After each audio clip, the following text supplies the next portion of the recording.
Hey guys, welcome to another episode of Learn with Luke. Today we are going to be walking through our Xometry Partner Success Score. I'm Luke, Xometry's Community and Marketplace Engagement Lead, and Lauren Brown is joining us today. Lauren joined us for a previous Learn with Luke where we talked about Xometry packing and shipping procedures, so I'm glad to have her back. Lauren, how's it going? You want to give everybody a little introduction again if they didn't see the previous episode? Sure. So hi, I'm Lauren, and I'm with Partner Performance and Development, and I help partners learn how to be as successful as they can be on the Xometry platform. And that includes understanding how the Partner Success Score works. Yeah, awesome. So let's kind of dive into it. I'm going to show everybody real quick where to view our articles on our Partner Success Score. So if we start here on our Xometry community homepage, we'll first click on the help in the top navigation. This brings you to our help center. We'll come down to our partner network. Click on that and then scroll down to our Xometry Partner Guide. So this is all of our Xometry Partner Guide information in it. And the Partner Success Score is down over here on the left-hand side.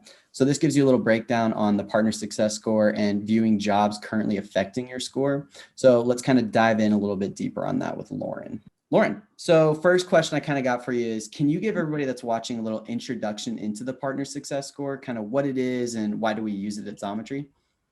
Sure. So the Partner Success Score, or PSS, is a rating system that tracks and measures the different part of each partner's performance on the Xometry platform. So we use this rating system to identify the top performing partners in our network, as well as those partners who may need improvement in some areas. A partner's PSS components can help identify their particular strengths and weaknesses, and a high PSS can also qualify them for our premium and ultra premium jobs. Awesome. And we're going to be talking about premium partners in the next episode. So that'll be good to kind of tie into this. So what kind of things affect your partner success score, your PSS, like you said? Right. So the score is broken down into 4 parts. 40% of your score is quality, and this includes the quality of the machining, cosmetic finishing, any required hardware, helicoils, and the secure packaging of the parts. 40% is on-time shipment. So late jobs affect your score depending on how many days late the shipment was. The longer the delay, the more of an effect it will have on that part of your score. 10% is communication. This is entirely based on updating the portal with job milestones in real time. And those milestones are materials delivered, production started, and inspection started. It also includes responding to the automated email asking if your job will be on time. If the partner responds, yes, it will be on time, and then it ships late, the communication score will be negatively impacted. If you say, no, it won't be on time, or it might be late, and then it is late, you get full credit for the communication part of that job. The last 10% of the PSS is engagement, and this is simply based on how frequently someone takes work from the job board. So if weeks go by and you haven't taken any jobs, that part of your score will begin to go down until a new job is accepted, and then it goes back up again. Awesome. So kind of what things affect your score? So like, I'm sorry, all right, Will, you're gonna have to cut that part too.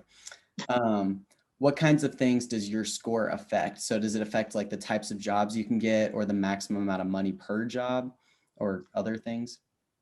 Right. So the only parts of your PSS that actually affect the jobs available to a partner are the quality and on-time parts of the score.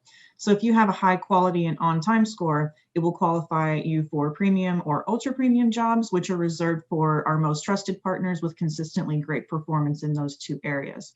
If your quality or on-time score falls below an acceptable level for an extended period of time, the partner might be required to complete a performance improvement plan, or in some cases could be removed completely from the network. Okay.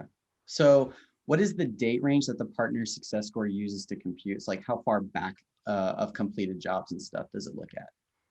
Right. So your PSS is going to contain all of the jobs from the last 90 days or the last 10 jobs if you haven't completed 10 jobs in the last 90 days.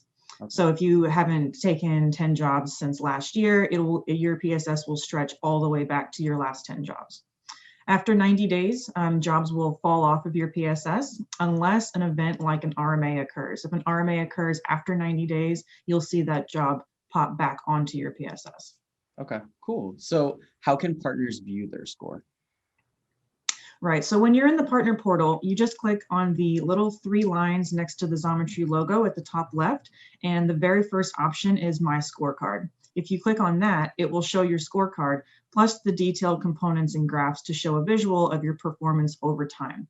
you can click where it says view jobs currently affecting your score and see a full list of which jobs are included in your current PSS.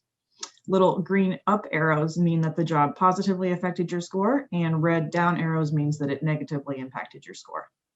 Awesome. So as we're kind of wrapping up, what tips or tricks would you recommend to partners as they're viewing their score and looking to improve it?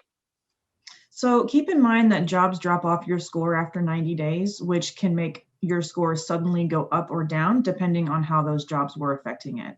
And if you know that there's a job that's hurting your score, but it shouldn't be due to delays or mistakes that were caused by Xometry or the customer, please reach out to us with the details to dispute it. So all you do is click the button at the top that says request a review on the jobs currently affecting your score page, and that will enable you to tell us exactly what happened and why that job should be fixed to where it's no longer hurting your score. Oh, cool, cool. So Lauren, thank you so much for joining us today. I've learned a ton. I'm sure everybody in the community has as well. Thanks everybody for watching, and join me next week for another episode of Learn with Luke. Bye.